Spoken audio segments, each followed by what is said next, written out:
ఆయుర్వేదంలో వేడి చేస్తుంది అని ఒక మాట అంటూ ఉంటారు.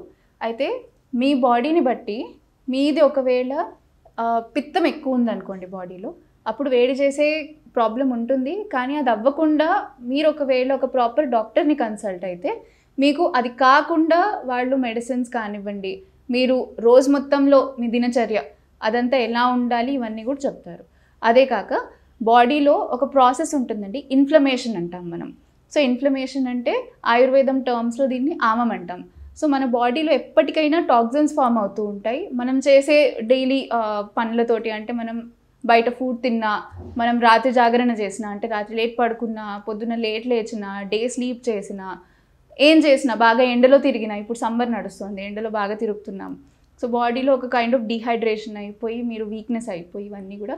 సో ఇలాంటి కండిషన్స్లో మన టాక్సిన్స్ తీయడానికి ఆమం అంటాం. ఆమం తీయడానికి ఆయుర్వేదంలో చాలా మంచి ప్రాసెసెస్ ఉన్నాయి, చాలా మంచి ఔషధులు, మూలికలు, ఇంకా మీ ఫుడ్లో ఎలా చేంజెస్ చేయొచ్చు ఇవన్నీ చాలా బాగా ఒక ఎక్స్పర్ట్ చెప్పగలరు. సో మీకు ఎప్పుడన్నా అలా అనిపించినా డెఫినెట్లీ మీరు కన్సల్ట్ అవ్వాలి ఎక్స్పర్ట్ని. ఇంకా అదే కాకుండా ఆయుర్వేద మందులు చాలా లాంగ్ టర్మ్ యూజ్ చేస్తేనే పనిచేస్తాయి అని ఒక ఇన్ఫర్మేషన్ ఉంది. సో ఇది ఒక అపోహ అని నేను అనగలను. ఎందుకంటే ప్రాపర్గా తీసుకున్నారంటే, ఇప్పుడు మనం ఆయుర్వేదానికి ఎందుకు వెళ్తారు?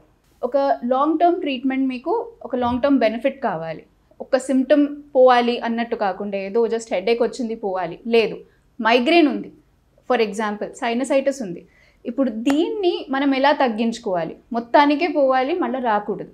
సో ఇలాంటప్పుడు నేను ఆయుర్వేదం తీసుకుంటే నాకు బెనిఫిట్ ఏంటి అంటే, మీకు రూట్ కాజ్ నుంచి, ఆ రూట్ కాజ్ ఎలాగ, దీని నిదానం ఏంటి అంటే దీని రీజన్ ఏంటి అది చూసి, మీ నాడి పరీక్ష చేసి, ఇంకా చాలా ఉంటాయండి, మీ జివ్వ పరీక్ష ఉంటుంది, మీ టంగ్ టెస్ట్ చేస్తారు, ఐస్ టెస్ట్ చేస్తాము, మీ హెయిర్, మీ అపియరెన్స్ అన్నీ చూసి, మీ బాడీ టైప్ ఏంటి, ఇంకా దేనివల్ల ఏ డిస్టర్బెన్స్ వల్ల, ఇందాక మాట్లాడుకున్నాం కదా వాత పిత్త కఫ.